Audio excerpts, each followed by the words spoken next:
One day I'm gonna be everything I wanna be. I don't let it get the most of me. One day I'm gonna be free. I wanna be everything I'm gonna be. My future right in front of me. One day I'm gonna be free. I wanna be free. So let me be free. One day I'm gonna be free. Mentally, physically, emotionally, spiritually. Yeah. One day I'm gonna be free. I'm standing at the crossroads, feeling like a lost soul. Don't know where I wanna go, but all I know is I wanna be free. They're telling me to let it be, but that just ain't in me, no. Jealousy and envy, but all I see is I wanna be free. See everything I wanna be, exactly what I'm gonna be. Don't let it get the most of me. Eventually, I'm gonna be free. See everything I wanna be, exactly what I'm gonna be. Yeah. One day I'm gonna be free. I'm gonna be free. Let me be free. One day I'm gonna be free. Mentally and physically, emotionally and spiritually. Yeah. One day I'm gonna be free. I told them take their aim off me. Stop trying to get a name off me. If they would just let me be, I'm gonna be free. I told them take them chains off me and throw away the locks and keys. If they would just let me be, eventually I'm gonna be free. Free.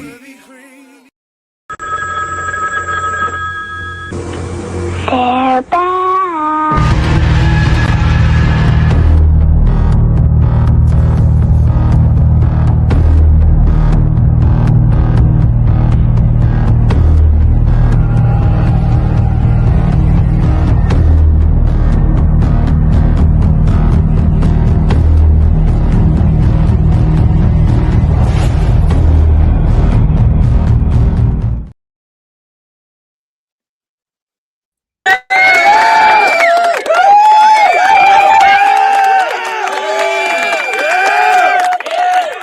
Everybody, what up? What up? 7 days, and we're back again for another episode of Dominant Effect. I'm Mars Bishop. We got Mike Ball, Aaron Olinger. What's up, everybody? Glad you were able to tune in today.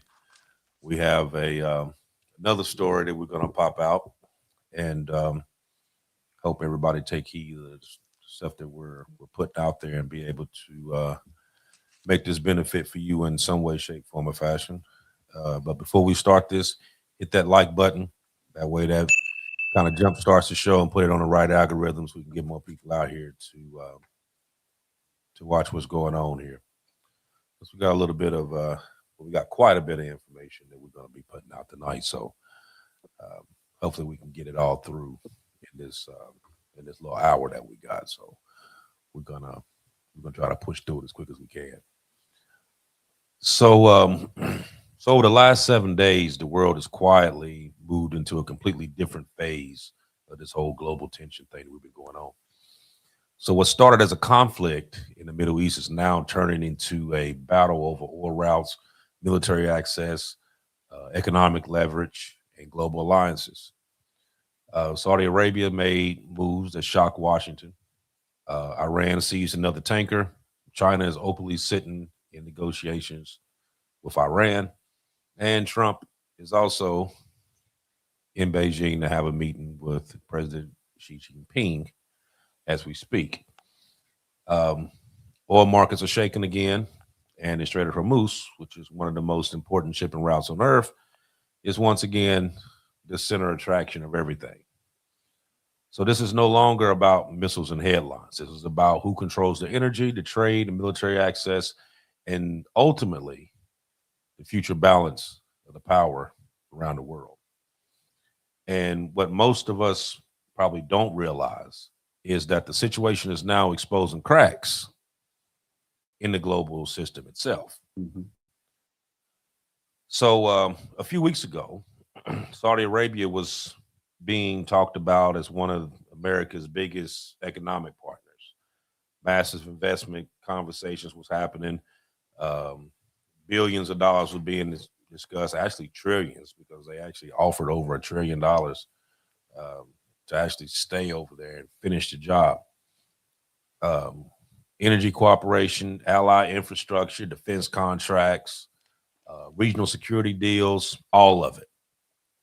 And the image being pushed publicly was that Saudi Arabia and the United States were actually tightly aligned. So now people are asking that if Saudi Arabia was just offering economic cooperation and huge investment opportunities, then why are reports suddenly surfacing about restrictions, hesitations around the U.S. military using their airspace and using their bases?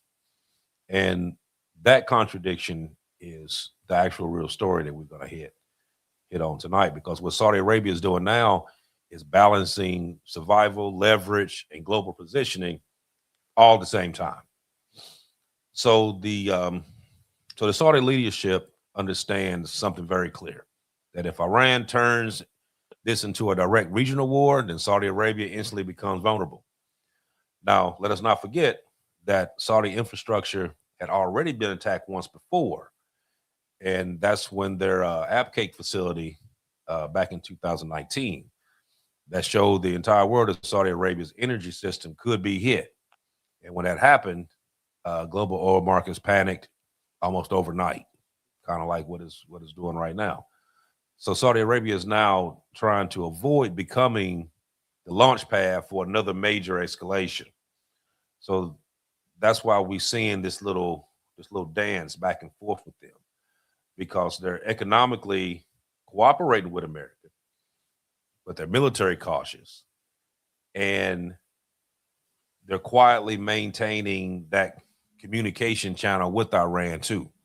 I mean, so they kind of like burning the candle on both ends, so to speak. Now, this is not Saudi Arabia abandoning the U.S. It's Saudi Arabia trying to avoid being trapped in the middle of a war that could destroy their own economy. And there's another layer that most people aren't talking about, because Saudi Arabia knows that this whole world order that we know of right now is actually about to change.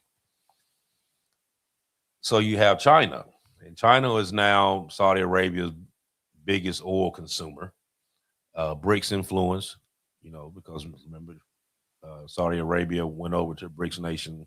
This was last year, and the U.S. still provides military protection, weapon systems, strategic partnerships, but Saudi Arabia no longer wants to be fully dependent on the U.S. or on one superpower. Period. So what we're watching here, my personal opinion, what we're watching here is like a strategic pivot. And Saudi Arabia is trying to position itself in a multipolar world where it can work with the U.S., work with China, work with Russia, work with the BRIC nations, and regional Middle Eastern powers all at the same time. Which and I know that's a little easier said than done. To be quite clear on that. But this is very different from the old Middle East model, where America largely dictated the whole structure, dealing with Saudi Arabia, dealing with the UAE. And this explains why Saudi Arabia's messaging looked inconsistent lately, because one side of Saudi's leadership wants the stability of Washington, because America still provides enormous security advantages for them. But on the other side, if Iran attacks, then Saudi Arabia becomes the first economic target. So, with that restricting and the pausing and the public distraction and the distancing um, from certain military operations, becoming, coming out saying that we're not allowed to go on their airspace, not allowed to use their bases, um, they're trying to indirectly send a message over to Iran that they're in it, but they're not in it. You know what I mean? Which to me, that sounds kind of bogus because either you all the way in or you're not. You know what I mean? You can't just pick and choose when you want to uh, jump into battle. Shit, ask Turkey about that. Well, yeah, they're bad about that too. Um, but when you have countries like that that's just trying to survive a phase, that's where this whole alignment is coming in at. And we've noticed not just with Saudi Arabia, but we noticed that with other countries as well. Even some that's in NATO has still been secretly going behind and trying to make deals that for themselves and for their countries, trying to make these little sideline deals instead of actually, standing 10 toes down on what they should be doing. So there's a lot of political stuff in this. Like we was talking about last week, this is what we thinking. This is like a whole economic ploy. You know what I mean? This being a part of it, but the whole full structure of this. But it's a lot of stuff that's going back and forth here. You know what I mean? So I know, Aaron, I know you did a lot of research on this here. So what did you come up with? Well, dealing with the Saudis, we talked about how that lucrative deal they offered the United States, and I don't think we've taken it yet. I think that's part of the reason why they're shutting down their airspace to us, but also for survival as far as getting food and water, which I'm going to go into that a little bit later. I do know that 3 weeks ago they offered us a deal. Last week they offered the Chinese a deal. They're aware that the Chinese signed a deal with Iran back in 2022, 2023, where Iran agreed to give the Chinese cheap oil at a 40% discount for 25 years in return for an investment of $400 billion into their infrastructure and weapons, help with their rebuilding the infrastructure and technology. Well, Saudis went to the Chinese and said, "Look, we're aware that you got a high investment with Iran right now. You want to get the cheap oil. We'll match it. We'll give you the 25-year deal, and we'll cut it down to 50% discount." And they're trying to get China to take a sit back and wait and see attitude instead of siding with Iran. I think that's the reason why Iran is running to China now to make sure they still got them in the fold. But then also the Saudis this week told Europe that they will still supply them with oil, but Europe will now have to pay more for that oil. And the European leaders were highly upset about it. And the Saudis told them flat out, well, if you refuse to pay, we'll just cut you off. We'll cut off your supply of oil totally. So Saudis is making, they're the fox in the hen house. You might not see them sneaking in, but they're making some major moves. And when you got superpowers like China and the United States at stake here and could actually get into it with each other, both those countries need oil. Energy represents their economies and actually represents the economies around the world. You can't have an economy without energy. And small countries like Iran and Saudi Arabia can dictate rules now. I mean, the best analogy I could give would be a drug dealer dealing to his customers, and those customers needing a daily fix. The superpowers of the United States and China, they need that oil. And you have Iran and Saudi Arabia now realizing the value that they have and the key that they can affect the entire world. And upon realizing that value, they're dictating to superpowers what the rules of the game is going to be. And there's nothing they could do about it. You got the Gulf states, which is basically Saudi Arabia, Kuwait, Oman, Bahrain, UAE, Qatar. Those Gulf states all participate in the petrodollar.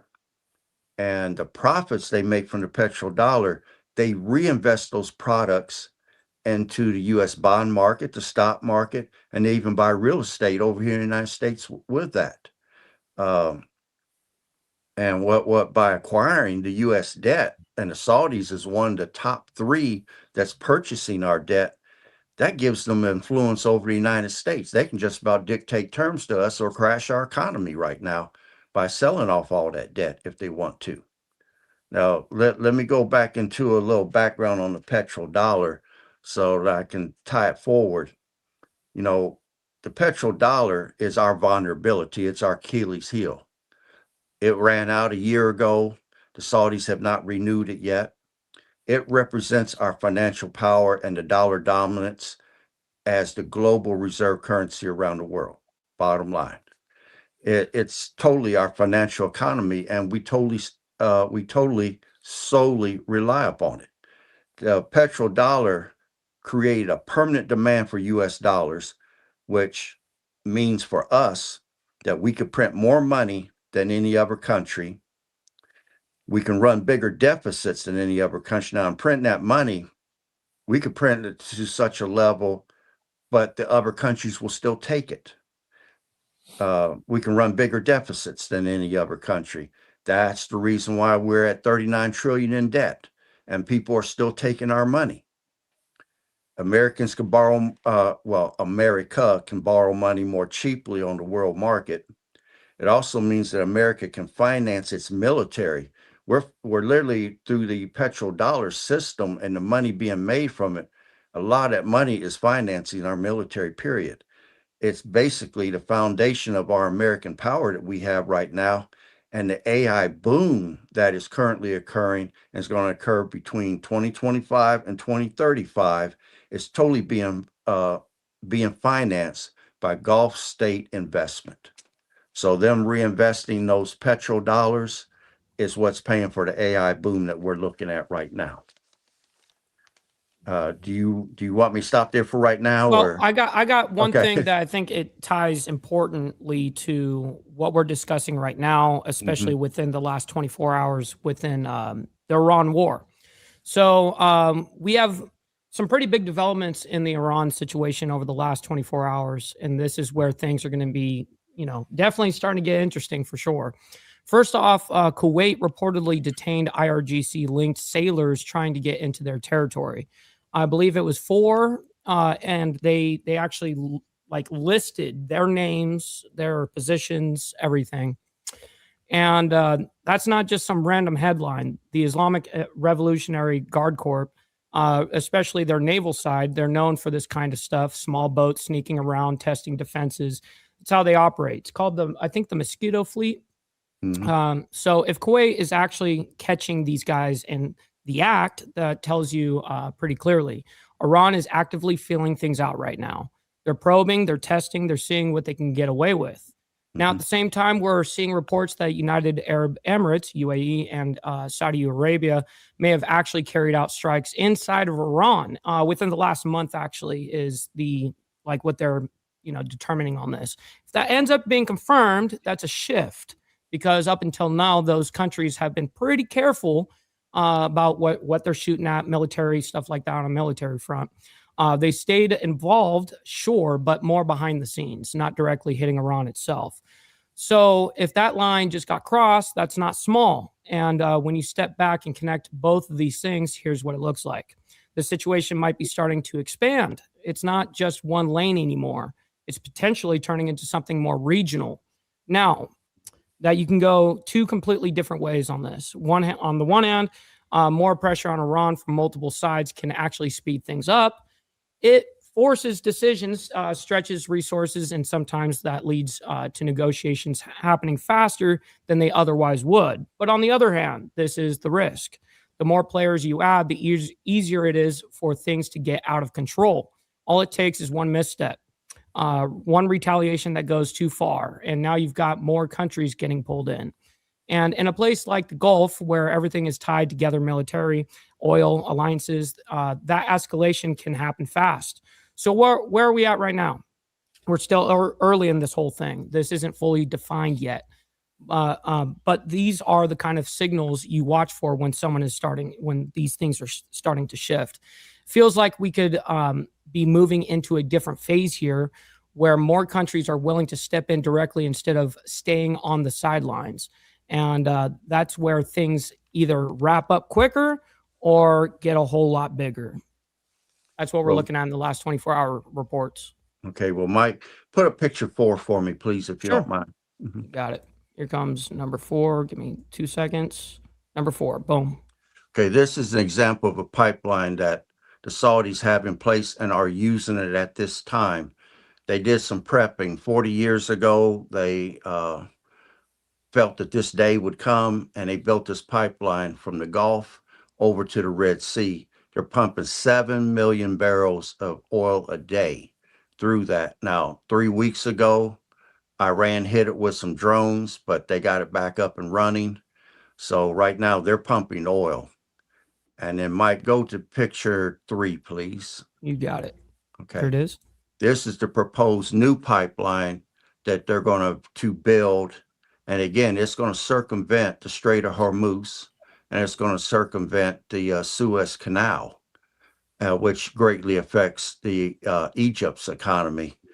Shit, that basically runs their economy over there. I know it. I know Yep. it. And this pipeline is going to circumvent both. Iran's relevancy is now because one pipeline's already pumping. And when they get this one up and running, the threat of closing down the strait is going to be meaningless in the future. Now, But question, Aaron. Go ahead. So that middle pipeline that goes through Saudi Arabia right there, that's the one that's already established, correct? That's the one that's already there? The very first one. It's already in place and it's running right now. Right. The only thing that is essentially missing on this is the branch offs, Right. where it's going to Iraq or going to the Gulf, Qatar, going through Jordan and Israel. Yeah. Yeah. Interesting. Yeah.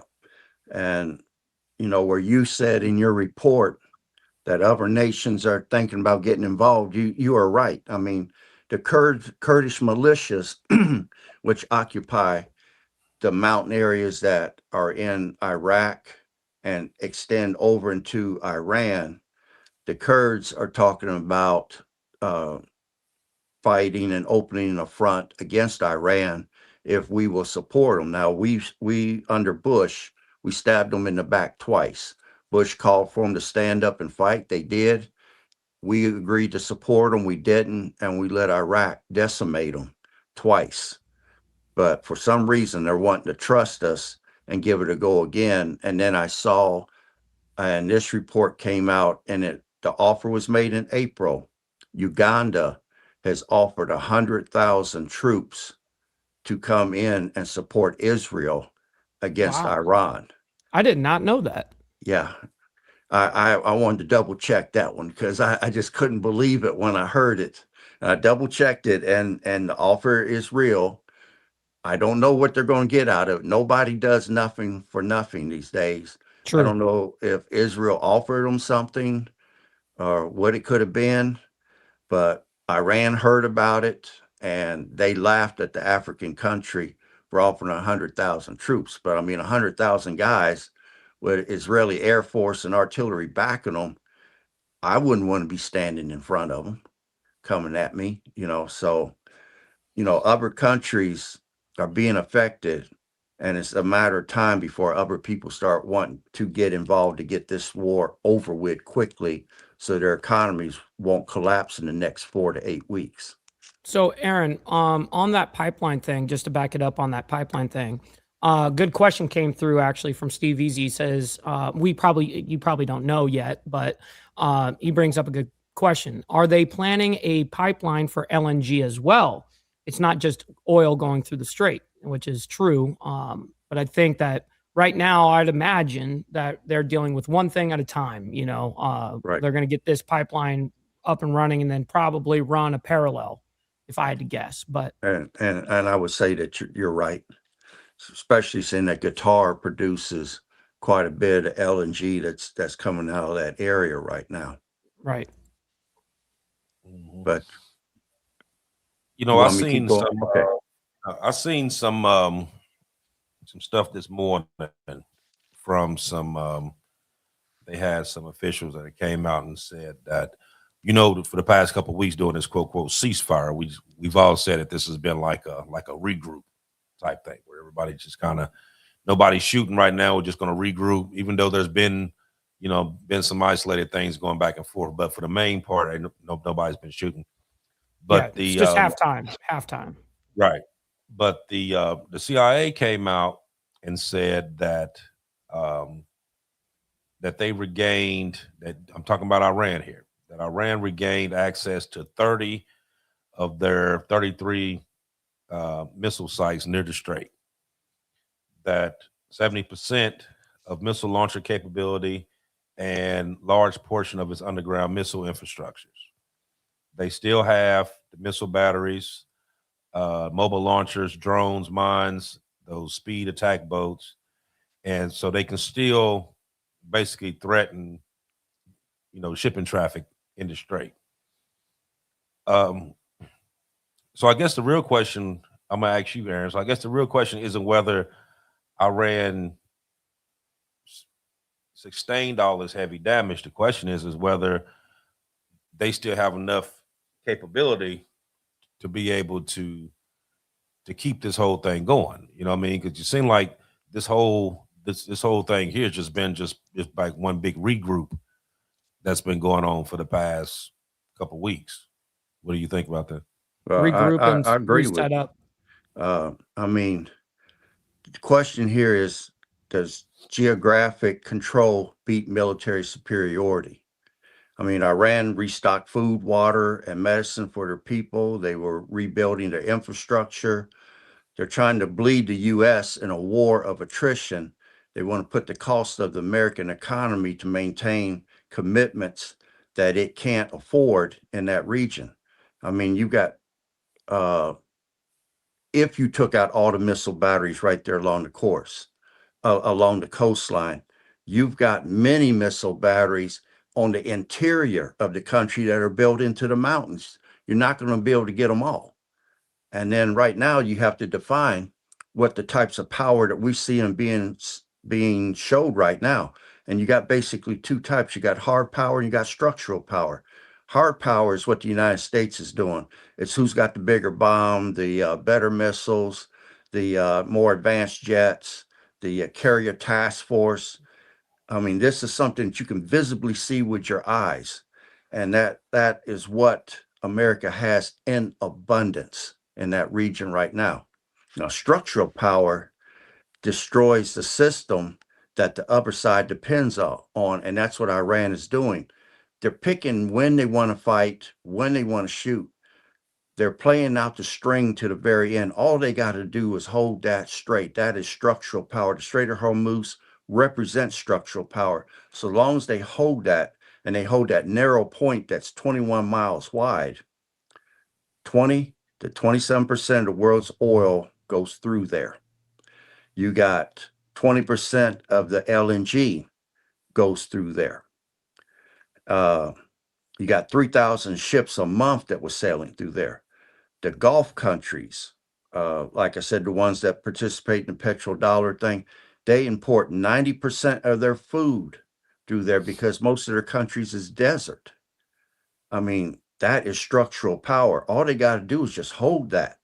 I mean, Larry Fink, the guy that's head of BlackRock, he said if Iran maintains control of the strait, oil will eventually go to $150 to $200 per barrel. That would create a global recession everywhere because everyone in this world, every country in this world requires energy to run its economy. You can't have an economy without energy. And what that's going to do it's going to cause oil and food production to go up in the United States right now. In fact, the price of everything is going to go up. And we're currently see that right now. The United States of old was an industrial country. That was our economy, was industry. We are no longer an industrial power. We are a financial power. And that's where things have basically changed. And if we want, we can connect some dots. Right now, by Iran holding the just threatening to close the Strait of Hormuz, what that does is the Strait disruption threatens Gulf states' oil exports. No other country can export anything. With the Gulf state oil exports shut down, that Gulf state oil disruption threatens the petrodollar recycling. Those Gulf states cannot recycle into the American economy with the petrodollar. With the petrodollar recycling being down, that threatens the AI bubble. And the Middle East was wanting to be a major part of AI in case oil became less relevant in the future. But the AI bubble bursting threatens the entire American stock market. The American stock market. Oil. Let me, yeah. Say what you're about to say, Mike, so I can I was answer. just gonna say that you said oil, if it doesn't, it's not so relevant in the future. When would it ever not be relevant? Well, we're supposed to be going to this clean energy stuff. If Yeah, I hear you. they come out with some alternative energy, You still need to lubricate it with right, our anyway. So yeah. but that's what they were saying today. But if the AI bubble bursts, it threatens the entire American stock market. The American stock market collapse creates economic recession and political crisis inside America. This shows clearly that Iran has a weapon, and just by controlling the strait, not by fighting the U.S. in pitched battles, but by just holding the Strait of Hormuz and holding it till the world system start to unwind. They can play out the string to the end. Like that Larry Fink guy said, if this war is not over in the next 4 to 8 weeks, there's going to be chain reaction collapses. The statement that Bishop made in the last show that July, we're going to be seeing something major. That is a very real reality right there. I mean, the Strait of Hormuz has power basically because oil equals energy, energy equals the economy of a country, and especially the Gulf states. The Gulf states are mostly desert and have to import 90% of their food, which comes through that pass. Then water itself comes from desalination plants along the coastline there. All those Gulf states have desalination plants, and then they import water. 60% of that water comes through that strait. And then what they're getting from their desalination plants, Iran can attack them, can hit them with missiles and drones and tear them up. If Iran attacks those desalination plants of the Gulf states, they're out of water in 2 weeks. People start dying in 72 hours after not having anything to drink. So that's one way of putting your hands around somebody's throat, because I can destroy your water and I can stop you from eating as long as I hold this straight. Iran's using a small amount of military activity to create an enormous economic consequences, and they're reshaping political structure right now. Even though they're on borrowed time themselves with their oil wells, they're sitting in a position of extreme power, and the rest of the world can't do nothing but sit back and watch. You can't stop them from holding that place, and we got an 8-week time schedule before chain reaction collapses start happening in different nations around the world right now. Iran is engineering conditions where the global elite eventually is going to lose patience with the United States, and they're going to say, you got to bring this to an end. I mean, they're threatening oil, which is 27%, water to the the GCC, that's 60% of fresh water. They can stop 90% of the food going to those countries. The petrodollar, by threatening the GCC stability to reinvest, it it it causes disruption with recycling the petrodollar. It affects the American financial system, which threatens the AI bubble, which threatens the stock market, which threatens the entire financial foundation that American power is based upon today. I mean, this threat right now can drive up oil prices, creating economic pressure on America, because the longer the prices go up and the less people receive oil, we're going to start getting pushback from all these other countries that's going to want this to stop and may want to send in military force to bring it to a stop. They can terrify the Gulf states into wanting an end to the war. They can undermine the petrodollar system, which would weaken our financial foundations here in America. We cannot afford for the petrodollar to totally end, and we're especially carrying $39 trillion in debt. And right now, they can demonstrate to the Western world that they control the most important piece of energy infrastructure. And if you say, when will this war end? If they play out their string all the way to the end, the war will end when the cost of the strait being restricted becomes more painful than the cost of meeting Iran's conditions.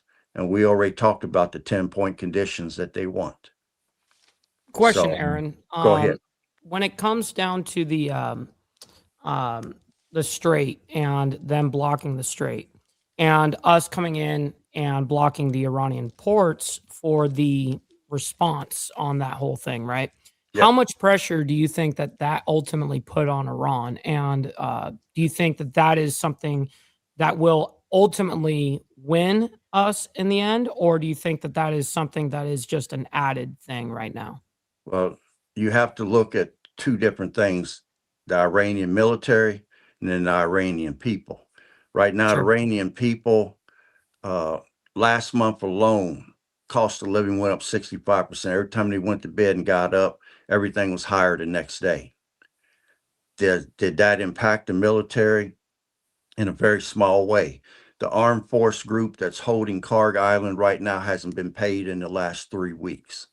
So how long will your military still remain loyal to you if everybody's not being paid? That would be the question there. But can the military be defeated?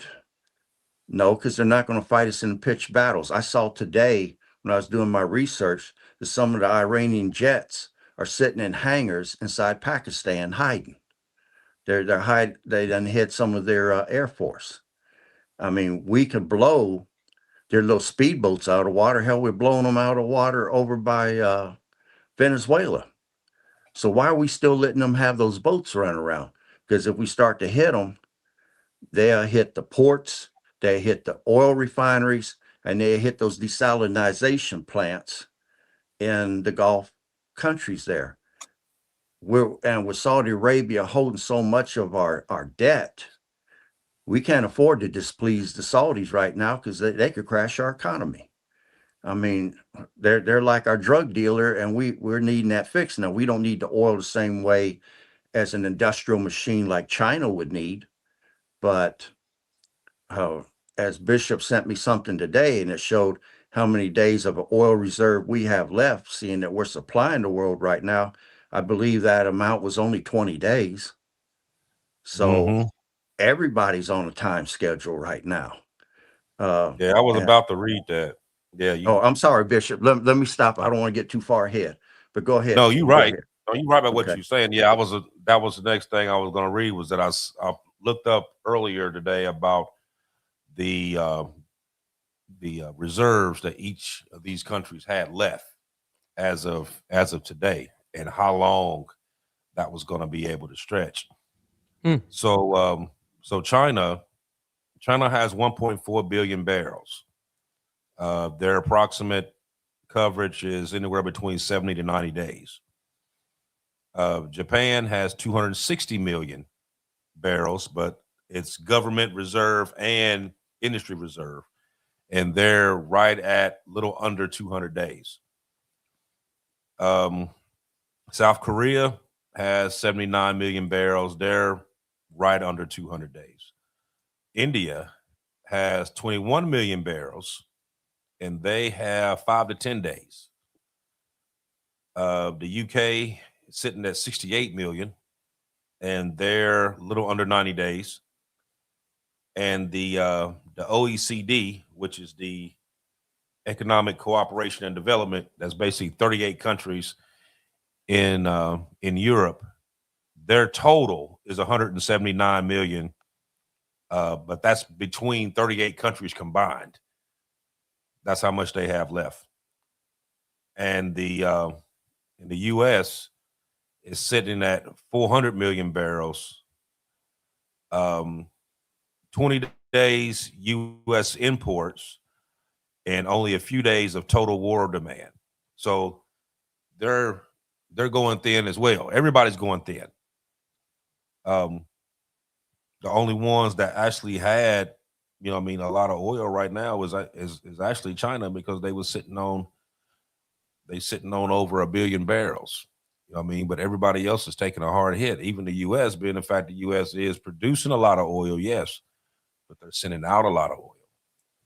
So they've tapped into the fuel reserves to kind of keep the supply and the prices down a little bit. But most of their oil now, they're shipping out to these other countries, so you're taking a hit on the back end of that as well. But we're gonna so we're gonna jump into China, since we was talking about that, and we know that Trump is over there now having his meeting, and this meeting here could be a couple of different things.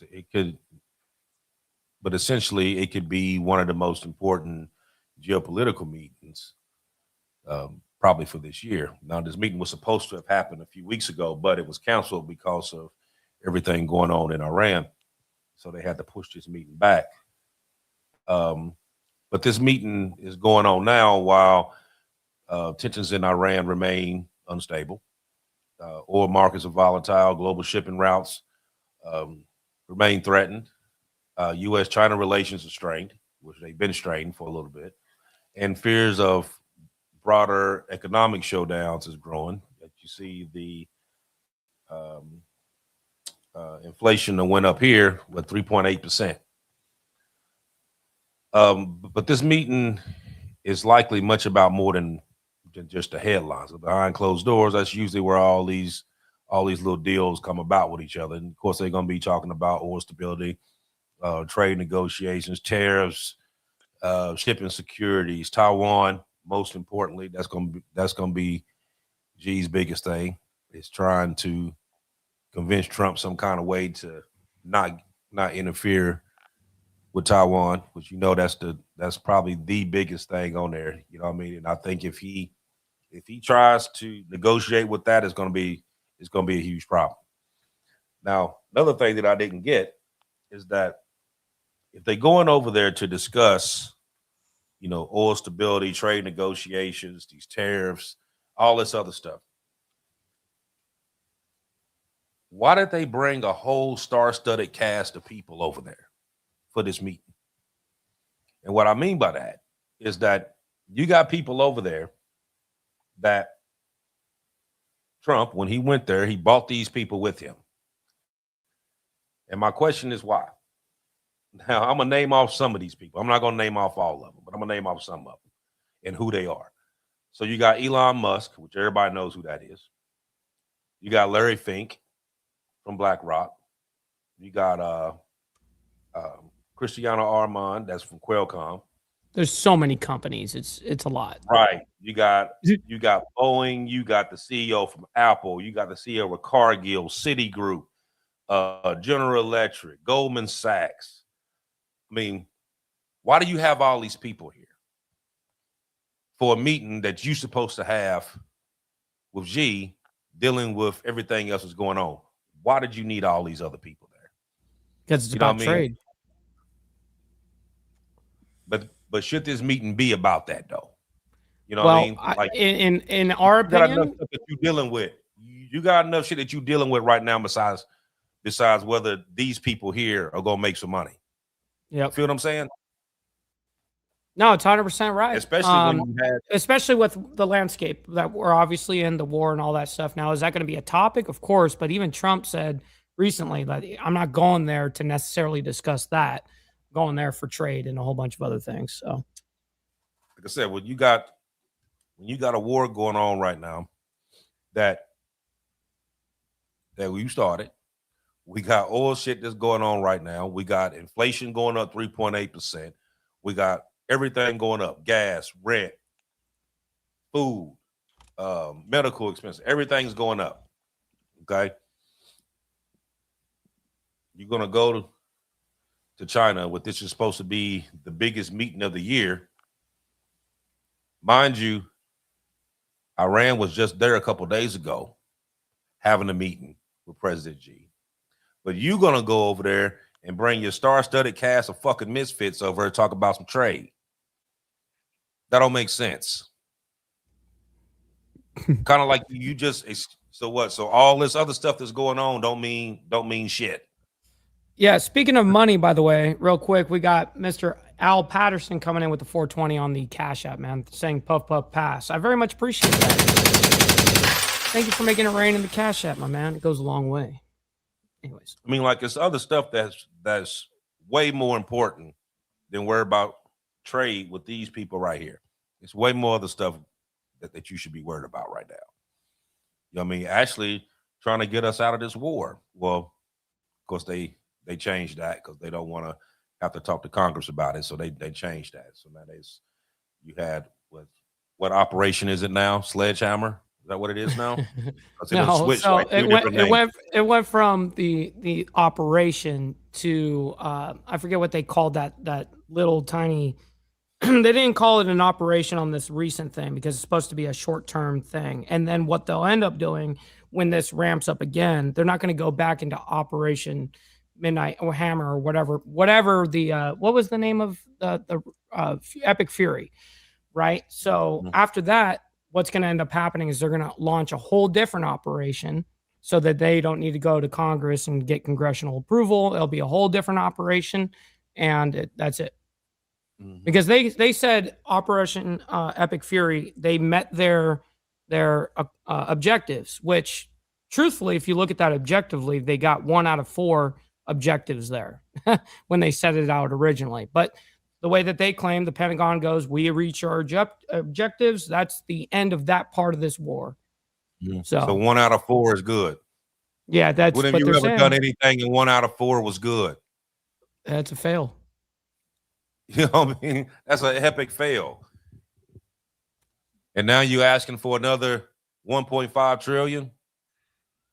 But you can sit here and say, okay, well, we got 1 out of 4 over here. You know what I mean? And then you had the other operation that literally lasted 24 hours. And then you I forget exactly what that one was. Was it something freedom? I forget what that one was. And then it went to yes, it project. To, project. Yeah, that's the word. Yeah, Project Freedom. And then it went Project Freedom Plus, and then now it's Operation Sledgehammer. So it done bounced to like 4 different damn things. Still ain't nothing being accomplished though. But we sitting here asking for another 1.5 trillion on top of the billion that you want for the ballroom now. That was supposed to be privately funded, but that went from at 400,000 to now you got $1 billion. Well, because of the underground bunker thing, Okay, what I mean? So let's say that's okay. So now that's 1.6 billion, but you can't. So we're gonna pay for defense, and we're gonna pay for this ballroom, but you can't pay for healthcare. You stripping VA assistance. You stripping all these other programs in order to get that 1.5 billion. Now, but your previous budget was $1 trillion. And then all your other budgets after that was, 500 billion, 600 billion, 800 billion. Well, you're talking about the funding of the actual military complex yearly, right? You're not necessarily talking about what Hegseth asked for another 200 billion for the war.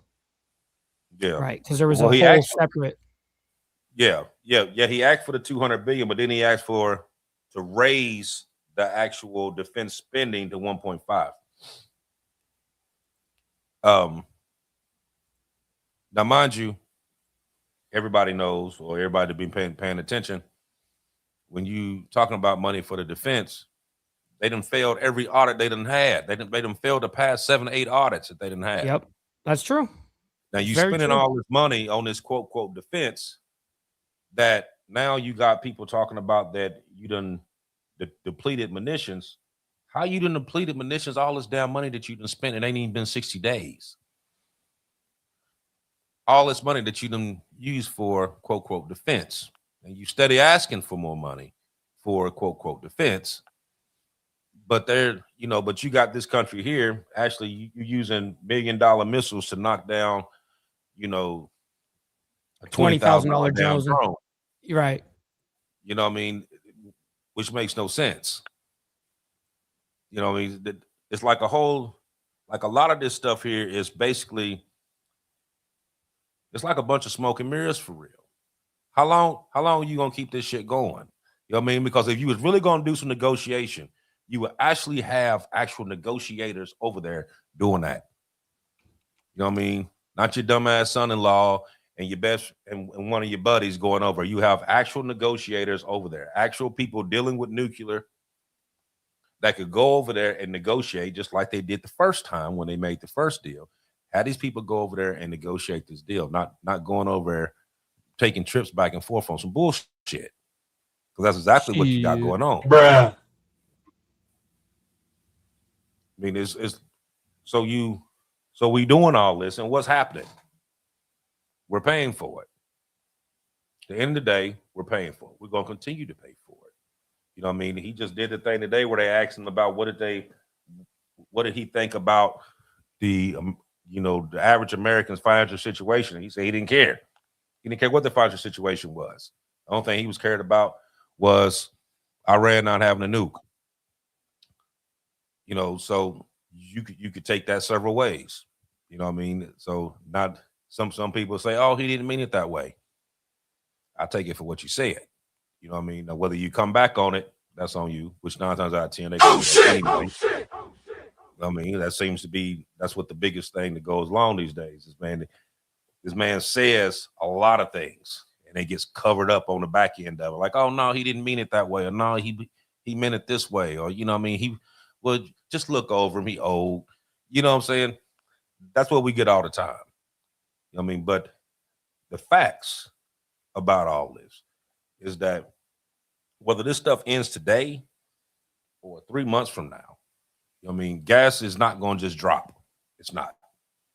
You know what I mean? We're going to be dealing with this well into next year. Yeah, no, I it's mean, even when the Iran war is completely over and we withdraw, do the whole thing, blah blah blah, it's not going to just come plummeting down. Correct. It's right. gonna be a process. Absolutely. Mm-hmm.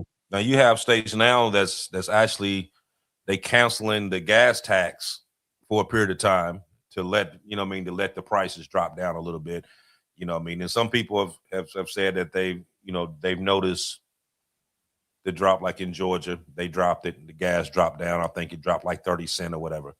It's not dropping because of the oil, people. It's dropping because they dropped the tax on the on the gas. The federal that's something that I reported on just a couple of days ago. Is that they are talking about the federal tax being dropped, and yes, and that's, believe it or not, it's only 18 cents. And something that I learned something new about the whole aspect of the 18 cent drop is it doesn't directly go to the consumer. It goes to the refineries. It goes to different so it gets sectioned off. By the time that us see it, normal people, we see it, it would be probably about 6-7 cents off of what it is now. The big thing that we need to see on this whole thing, on a political landscape here in America, is we need not just the federal government to do that. We need the states to do that, because ultimately, if you look at that, that's the majority of your taxes on gas is going to be your state tax. So that's something that, urge your representatives that represent you to, do a pause on your state tax for your gas. That's what we're doing here in Alabama right now. Yeah. Yeah, there's a I seen a thing earlier. Was it about 2 days ago? I seen a thing where they were um I forget exactly who it was, but they were telling people he was a House representative, and he was actually telling people that they needed to start getting in the habit of getting prepared for things to come. He didn't go into and say exactly what it was, but he was like, if I were you, I would start getting prepared for things that may or may not happen, which, you know what I mean, that's he's not agreeing nor denying that something's getting ready to go down. You know what I mean? So um, those of us that already do that can easily read between the lines as to what he meant by what he said. So Aaron, I'm gonna give you these next few minutes before we close the show out. Um, just give everybody a little word as to right now, based on the situations at hand, based on this the stuff that you see and everybody else sees is going on right now. What is the main things people should be doing right now? Well, one, you should be getting out of debt if at all possible, because the storm that's coming, you'll weather it better if you're carrying less debt. And we may only be looking at July, would probably be when something's about to go down, like the prediction you had made. I'm also in agreement to that. We're going to be feeling the ripples of this war in June and July. If things start to get short, you're going to see, I say, rationing at the stores. That's going to be your first clue that things are getting short. You're going to see one per customer, two per customer. If you want to be prepared and have a guideline or a template that you could use, Mike, put up picture number 2, please. Sure. Gotcha. Here we go. 3, 2, 1. Bam. Okay. This is a good plan, a good template to go by that would give you a guideline of things that you should be acquiring right now. And in the event that you've got a relationship established with your neighbors, you've built community, you've got friends, somebody might be overstocked on something. Mike, go ahead and put up picture 1, please. All right. Here we go. And no matter what type of disaster, tornado, mother nature, hurricanes, man-made disasters, the items that you're looking at there always trade. Always, people are always looking for them. So if you acquired a few of them and somebody has something that you need, you've got trade material, as long as you've got friends and you've made community, or you have family members that you can barter and trade with. Because when the money starts to go down in value, when things cannot be found at the stores, you're going to have to depend on one another to help each other get through this storm that's coming. I mean, God put us on this earth to help one another, and if we can't help one another, then what's the purpose? I got a question, Aaron. Okay. It shows, water, batteries, medicine, ammo, stuff like that, et cetera, et cetera. But what about those Americans that don't even have a firearm? There's no list there for firearm. It's Well, just, go grab ammo. I'm gonna be honest with you. China is not shipping, because we may get into a war with them in 2027 over Taiwan. They are not shipping gunpowder to us. They're not shipping the chemicals to make gunpowder to us right now. So and seeing that I'm a gun show dealer, the ammo dealers have been saying that the price of ammo is about to go back up. We're going to be seeing prices similar during COVID when the shortages happen. And then you're going to see shortages. And then, depending upon how this whole thing around the world escalates, you may not be able to get it at all. And that's what I'm hearing. So a word to the wise is sufficient. I'd invest in. Go ahead. I'm sorry. I got a question. I got a question. So okay, just what you just said right there, talking about the gunpowder and that China's not sending it over here. Right. At this day and age, shouldn't we already have our own factories over here making gunpowder? No kidding. I mean, just like how they were sending people over here, you know what I mean? Just okay, take like Tesla, for instance. They went over there, they invited Elon to come to China, set up. He went over there, set up, thinking he was going to get these huge tax breaks when he got over there. And he got over there, and what they do? They stole all his plans and then made their own shit. You know what I mean? They've been known for doing that forever now. So you mean tell me out of all this time, you don't got nobody over here that know how to make gunpowder here in the United States to be able to, you know what I mean, to have their own factory over here, that you got to depend on China to send it over here to you? That makes zero sense. We used to have that. We used to be an industrial power to the world. We're not no more. We're a financial power. And because we want to be a part of this global economy, we let all these jobs go overseas. And we outsource everything. One of the great knife companies, Case Knives, used to be always made in the United States. Now it's made in China. I mean, Beretta left the country. Man, we don't hardly make nothing no more. The chip makers, we were in, what is it called, Silicon Valley? We almost invented that stuff. And now it's made in Taiwan and China. And if we want it for our smart munitions, we have to import it. And I've been against that. It seemed like when COVID happened and the shortages were there and we had to do without, you would have thought we would have learned a lesson and start building stuff here so that we could start manufacturing our own stuff and be self-reliant. The key thing in any preparedness community is self-reliance, not depending upon somebody else. That's the reason why I use the analogy of the drug dealer. China and the United States needs this oil. We done made Iran and Saudi Arabia realize their value. They're dealing to us like we're junkies needing a daily fix. They're dealing to the world. You want it, you got to come to us. And this makes no sense whatsoever. But we want to be a part of this global system, not a national system. We want to be global, this global community. And as soon as a country acts up or gets into a war, whatever they supply to the world, you can't get it no more, and everybody suffers. That's the reason why Larry Fink said there's going to be a chain reaction collapse in the next 4 to 8 weeks if this war doesn't end. But I'll stop there. Yeah, that's just crazy to me. I mean, because if you plan on if you want to be a financial powerhouse, right? So that means you got to have something to sell that's going to keep me in that position, right? Now, I do understand that a lot of these factories and stuff, they went to these other countries because it was cheaper for them to make the goods over there as it would be to make it here. We know that. So a lot of them have an edge on that. But you would think for necessities like gunpowder, chips, steel, you know what I mean? Okay, like the steel market right now in the US is tanking because you buying steel from other countries, bringing it over here.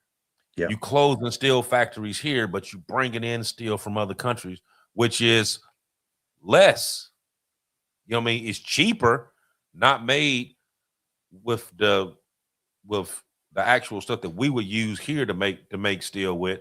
This shit that they bring over here rust. I mean, it rust in 6 months. You know what I mean? But they bring it over here because it's cheaper. So your steel workers, those factories close down. But you would think that you would have, like critical infrastructure stuff. Ammunition should be the biggest one. You know what I mean? If you got a $1.5 trillion budget for defense, you should have a factory that can make fucking bullets. Think that makes sense? You know what I mean? Why would I have to go overseas to get bullets when I can get them here? You know what I mean? That makes no sense. So a lot of this stuff that we're getting, okay, the chips, they coming from Taiwan. When we was talking about the power grid, where does those transformers and stuff made at? China and Korea. You know what I mean? But then you say, oh, well, they threatening to take over our grid. They make the shit that go in the grid. You think they didn't figure out a way to get into it? Yeah.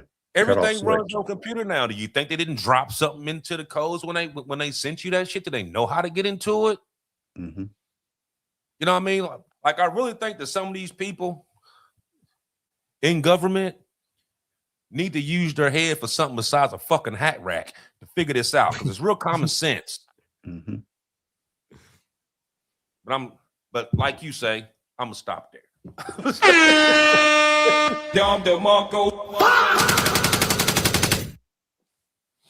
We're gonna tune this down for the evening before I get to yelling. Before you get to swinging.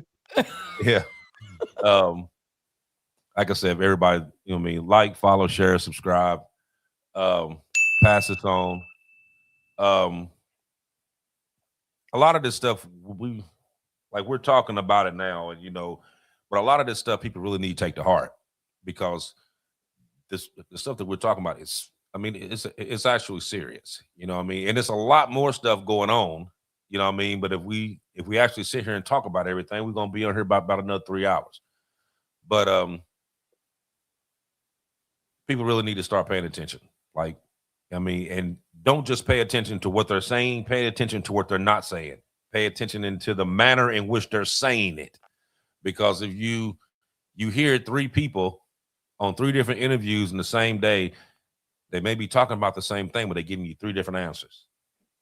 So we need to wisen up. We need to wise up, pay attention, and take care of yourself and your family.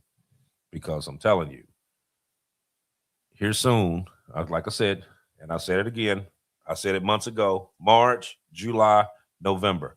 Those are your 3 benchmarks. Now, so when you start seeing the way this stuff is going, like I said, July is going to hit. November is going to hit even harder. Just watch.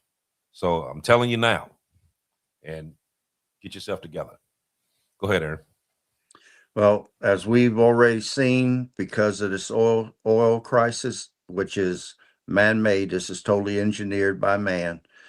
There was no fertilizer to put in the fields, farmer fields in any of the countries, and the planting occurred this month in May, and some was in April in the more warmer climates.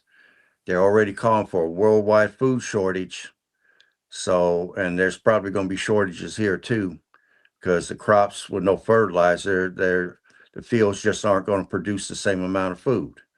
So I would strongly advise you, if you're money short, water, food, and then over-the-counter meds should be the 3 things you're focusing on. And I would stack it and keep it organized so that you can rotate it. But that's going to be a key thing right now, because let's say hantavirus breaks out, or we get a breakout of that Chickamauga that's got a 70% kill ratio that's going through China right now, and that gets over here. We will go into a lockdown, something of a 40% or higher killer. Not only will we be in a lockdown, there'll probably be martial law declared. Can you hold out for 30 days? Can you hold out for a couple months in your house if we went into another lockdown?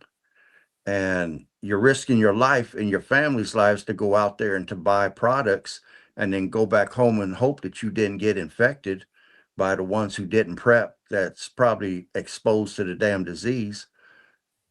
Take a word to the wise. Preparedness is everything. I mean, it's going to build your confidence. There's no level to it that would be bad. Even if nothing happens, you've then stacked up enough food that if you ever got short on money, you can sit back and say, hey, look, I don't have to worry about, do I pay bills or eat this week? I got plenty of food. I ain't got to worry about that. I can focus all my resources on covering these bills. We don't know what the future is going to hold job-wise. If there's going to be chain reaction collapses, that's going to be companies shutting down, and it's going to cause massive unemployment. And you're going to see people sleeping in Walmart parking lots in their cars. There's going to be tent cities. The numbers is going to go way up until this situation's over with. 4 to 8 weeks is not far down the road, people. Do what you can while you can. I'll stop there. All right, ladies and gentlemen, and we can't thank you guys enough for being with us this evening, as well as hitting that like button, engaging in the comment section, donating, all of those things, man. It definitely goes a long way. Listen, this is what we've been doing for the last, couple of years, AB. you know, just showing what is happening in real time and analyzing situations and predicting outcomes, right? And so we definitely pride ourselves up here being able to do what we do. And the one thing that kind of always resonates and rings true in every single episode is about preparedness. And I know that sounds over repeated or whatever the case is, but the truth is, this is exactly what we do. We're talking about what you're going to need to do in order to be able to survive for X amount of time. We've done those many of shows where it's like, hey, 10 days. What's it going to be like on day 3 of chaos? What's it like going to be on day 10 or whatever, 30? This is all about preparedness, man. And make sure you guys go for, stuff as well as when the economy blows up. Make sure you guys have some gold and silver on hand, that not shorts, not on the stock market. Make sure it's, if you don't hold it, you don't own it. These are many things that we're preparing ourselves on many fronts, whether it be food, some sort of money of some sort to be able to survive. There's many things that we need to do. And also you got to think about, it comes down to chaos. People are going to be looking at like, can you even defend it? So you're going to need to be able to defend what you own. So there's many layers to this. And this is something that we've been describing to you guys and showing you guys what the proper routes, that at least what we're doing here between us 3 on the panel, and preparing ourselves for the worst. Actually, that's it, you hope for the best, right? I'm not being cynical, I'm not hoping for anything bad, but it's just like, hey, listen, I've had the carpet pulled up, the rug pulled underneath me before, and I told myself I would never be there again. So that's why we're here today, 2 years later from the show. So listen, I can't thank you guys enough. Make sure you guys visit the links that I dropped in the chat for you guys, the Diamond Effect podcast Facebook group, as well as the actual website itself. Listen, if you guys are on my side, make sure you guys hit that like button. Go over to the Archbishop's side over there on the Diamond Effect, hit his like button as well. Listen, we're going to be sending you guys over to my buddy Jake from Project VOPod. If you guys are on my side, make sure you let them know we're coming through with the raid. Anyways, we'll be back here in 7 days. Much love, honor, respect, everybody. We'll see you guys very soon. Much love.